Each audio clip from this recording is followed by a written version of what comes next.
256.0.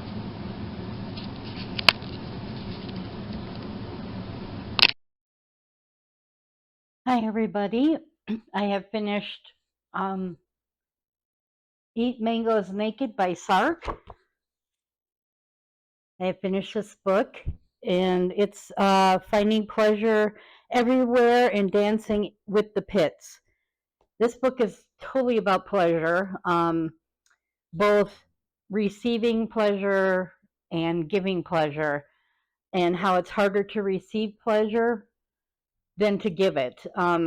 She talks a lot about pleasure, about her life and things that she had received and given pleasure through, her friends and family, and she describes her life pretty much through that way. I wanted to read a little bit from the last few pages.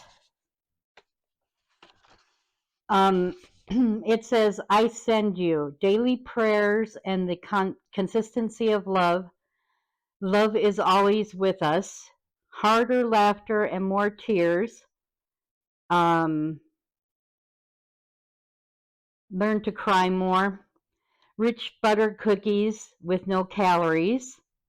Shortbread is good. A sudden unplanned nap, luxury nap. I send you a dream in which you fully realize that none of us are alone and that we are all seen, heard, and loved from being. I light a candle in your name.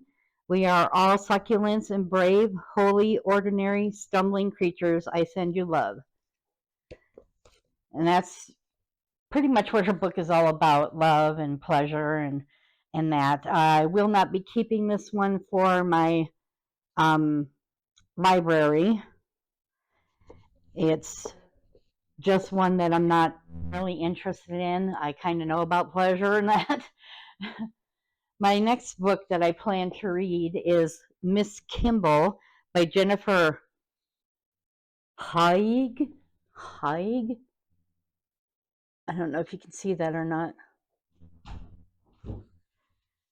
I don't know how to say it. And this actually does not have a synopsis about the book. It just has reviews. So I'll read a couple of those.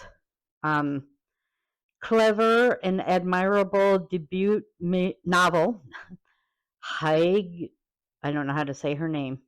Haig has certainly succeeded in creating trio of memorable characters.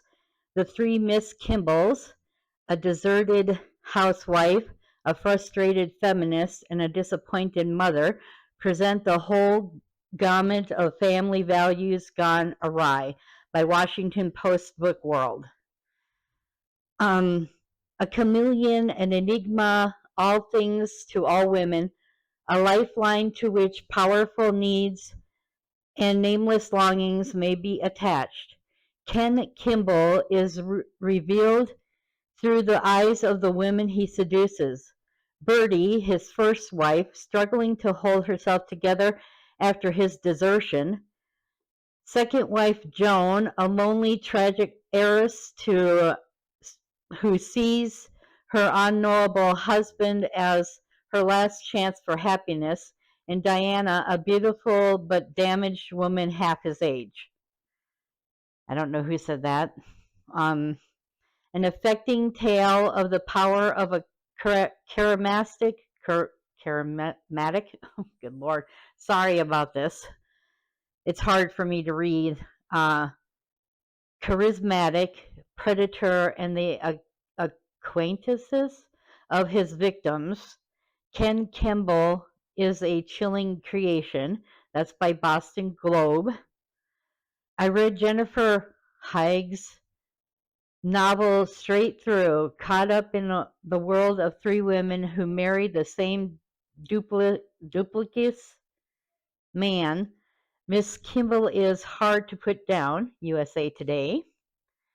Stunning. The question is not whether Haig, I know I'm butchering her name, might turn out to be a good writer. Rather, we have the intriguing possibility that the next great American author is already in print. Fort Worth Star Telegram wrote that. Fascinating Jennifer Haig is a beautiful storyteller who captures the nuisances of an unsettled life. It's an enchanting read. Tampa Tribune wrote that. Jennifer Haig is a graduate of the Iowa Writers Workshop, lives on Boston's South Shore. She is also the author of the national bestseller Baker Towers. Baker Towers.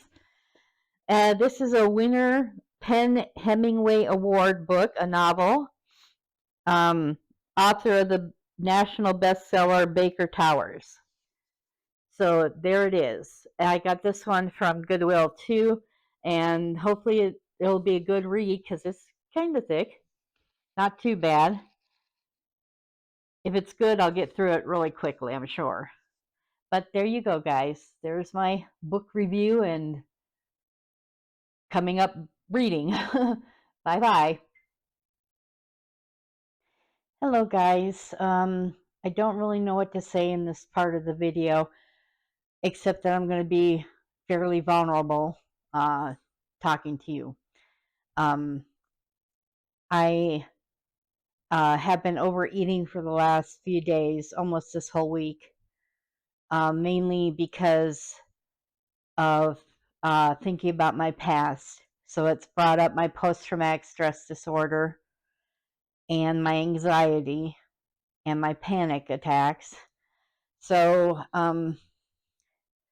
yeah, I talked to my therapist on Tuesday, and that turned into a very sobbing, snotty episode. I cried quite a bit to her, mainly about my past. And I'm trying not to cry now. I don't know why I have these episodes, which lead me into binge eating and my food addiction. Again, I have been overeating almost all week.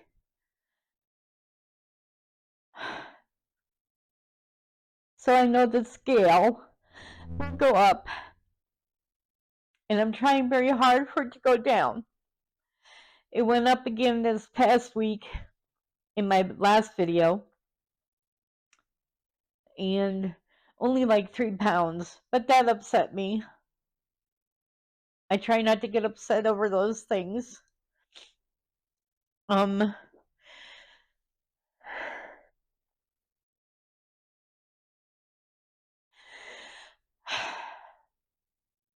My therapist said it's time for me to forgive myself for things that had happened in the past.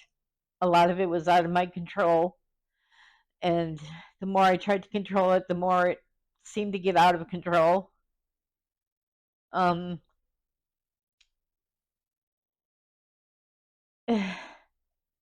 think it mainly because a lot of it involved my children going into foster care, and the decisions I was making were not good for them. So I can understand them going into foster care. Things were said about me that weren't true, and that upset me a lot. I did become at one point in time, but I didn't want to have my children find out that I had done something to myself like that. And I wanted to be there for them when they got out of foster care.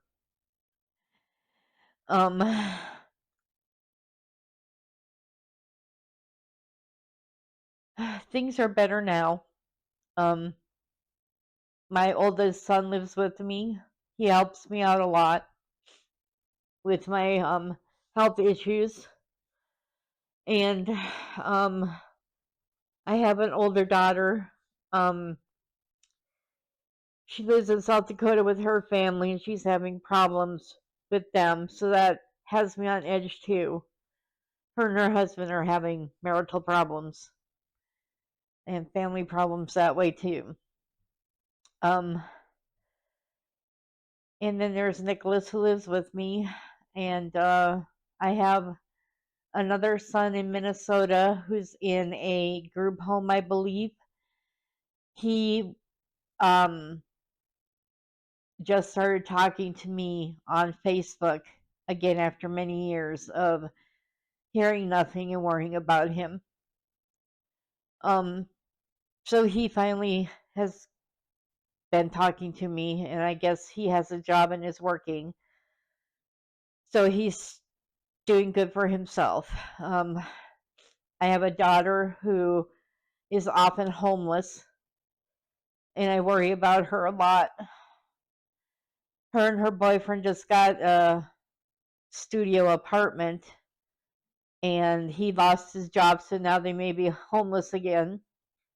They aren't at this point in time, but they're, if he doesn't get a job soon because he lost his job, they'll probably be homeless again, and she'll probably be in a shelter again if she can get into one. So that has me anxious and worried. I also have a younger son who doesn't contact me anymore or talk to me anymore. I don't know if he has a way to even talk to his siblings or anything. Last I heard, he had a job and was living with friends, and that's the last I heard. So that has me anxious. Um, so yeah, I've been overeating, trying not to, and it's almost like I can't stop myself. Um, I will buy things with the purpose of eating them, overeating. Um, because I tell myself I deserve a treat, even though I don't. Not that kind of a treat. I'm short on money right now, so that has me anxious. I'm afraid I'm going to have to try to apply for a credit card because Nicholas gets food stamps, which also help me out. Um, and his food stamps are to be lowered or taken away this coming month uh, because he's able bodied to work, which is another thing. He's been applying at places, but it's like nobody's hiring. I don't know if something had happened in his past that is on a record that people won't hire him because of. So that's been causing me anxiety too.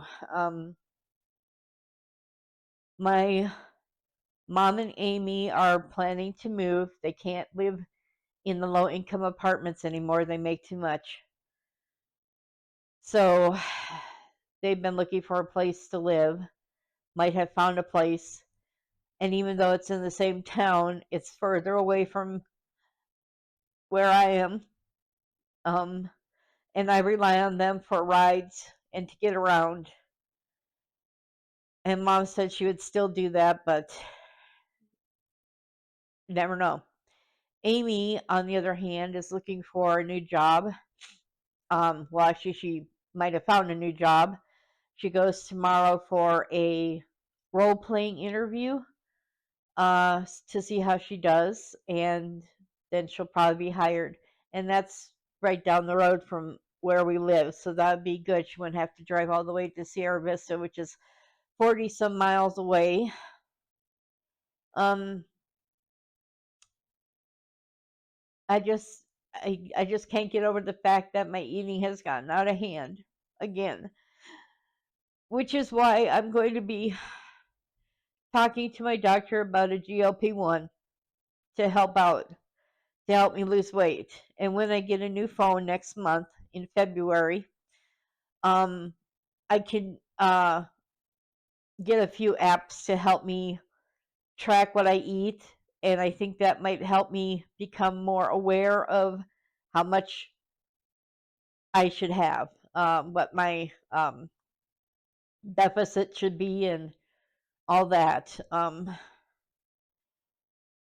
Yeah, so I'm being kind of vulnerable right now, and I hope you guys will be kind in the comments. Um, I've had a pretty hard past, um, and like I said, it my PTSD, post traumatic stress disorder, can cause me to overeat and uh, start thinking about past things. And when I think about the past, it's almost like it's happening again, or that I'm right there in that situation that was happening. Um, Kind of hard to explain what post traumatic stress disorder really is, to me, but yeah. So for the week, I've been pretty anxious and trying not to overeat, trying to overcome my PTSD and anxiety. Um, the CPAP machine kind of works. I can't sleep throughout the whole night with it, so around 4 or 5 in the morning, I take off the mask and get a little more sleep. Um, so my sleep has been erratic, and this is all kind of stuff I want to bring up to my doctor. I do take an antidepressant and an anti-anxiety pill, um, and it seems to be doing pretty good. Most days I have a pretty good time. I'm, what is it, postmenopausal? I've already got through menopause, and I'm thinking that my body still reacts like I'm getting a period. Um, my emotions fluctuate. I'm bipolar, so my emotions are kind of like on a roller coaster. Sometimes I'm doing really great and nothing wrong at all, and then other times I dip into a depression, which I also have. Um, and yeah, so I get depressed, and sometimes it's hard to pull out of that depression.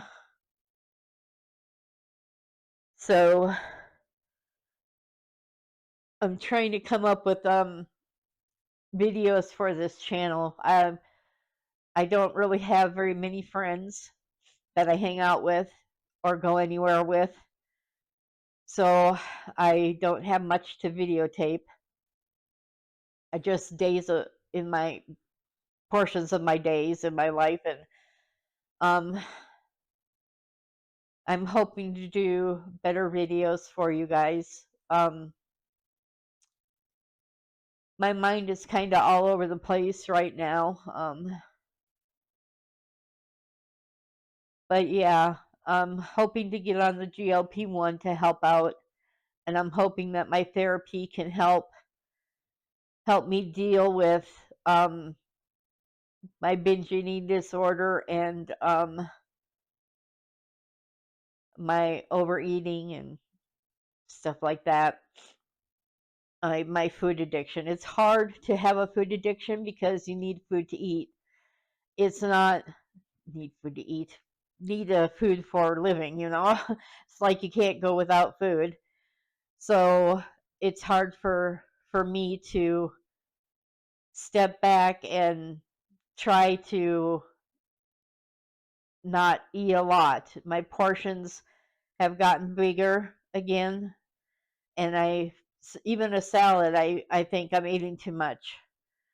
And a GLP-1 is supposed to help tone that down a little bit so, like you start feeling ill if you eat too much. And like I said, getting an app on my phone when I get my new phone, because my phone is over 10 years old, and it's not compatible with some apps like my Fitness Pal or Lose It app or anything like that. And yeah, so I would like to try to get my Fitness Pal, um, to start documenting my food intake. I want to get a food scale, which will have to come when I can afford it. Um, to be able to weigh out my food and see if that helps um, me to, if I actually see the amount I'm eating or what, to help me out. I'm not really sure what to do for food addiction. I basically just have good days and bad days, like we all do. Um, it's it's something I need to track, to become more aware of the actual sizes of portions of food. Um, Most of the time, I'm just eyeballing it and seeing if, I try to take less of whatever I'm eating, and that's been working for a while. And I go through these bouts, uh, these up and down feelings of being up and feelings of depression. I go through that every few months. Um, Sometimes it comes on without a warning. Um, Something could trigger it. The book I'm reading right now, Mrs. Kimball, uh, has triggered some of my past to come up. Um, I'm trying to read through the parts as quickly as possible so that it doesn't get me all upset again. I don't want to put the book down because it seems like a good book. Um, the storyline is good. Um, yeah, it's just kind of a combination of things going on right now that are bringing my anxiety up, and my depression, um, and my food addiction. So, not that food addiction ever goes away, it doesn't, it's there constantly. Um, Trying to figure out a way to control it, kind of, or if I can control it, I don't know. Um, but anyway, that's what I wanted to say, guys. I know this is not the best video out there. I do want to document this for myself too. I do these videos for people out there too who might be struggling and need a friend to talk to. Um, yeah, I guess that's it. I guess that's about all I have to say. Um, Thanks for listening to me, guys, and this is the end of the video for this week. I do hope you like the video and that you subscribe and that you comment a decent comment. Um, be human at least. There's no need for any meanness on my channel. Um, so yeah, I'm hoping in the next weeks it will get better. I do see my doctor, as I said, I believe next week. I'm not sure, Thursday. I think Thursday. And I will be talking to her about a GLP-1, because I have heard that people feel better on the GLP-1, that they do have success in getting over some of their food problems. the food noise, and I have a lot of food noise. I could be eating lunch and be thinking about what am I going to have for dinner? What will I eat for dinner? Um, yeah, yeah, just stuff like that. And like I said, thanks for watching, and I'll see you in the next video. Bye, guys.